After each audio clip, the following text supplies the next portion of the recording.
The closing value of BSC from 6th to 12th day of the month of January. Calculate exponential moving average with above 30 days. Simple moving average can be assumed 35,000.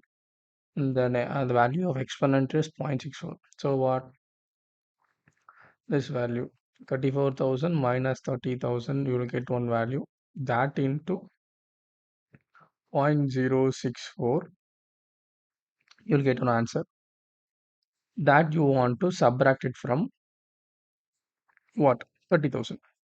You'll get a one another new expansion that you should do the same thing repetition in the second date. Fourth, fifth, sixth, seventh.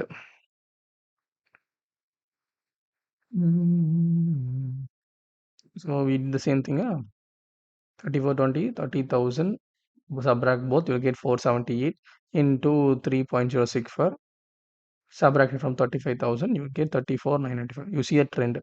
69 to this is minus. It's plus, and 34 it's plus, it's plus, it's plus, it's plus. So it is a bullish trend. The market is bullish. The market is likely to remain bullish to a short term to the medium term in this other factors remain the same. On the basis of the indicator, EMA is a calculation of brokers can take a long position. That's it.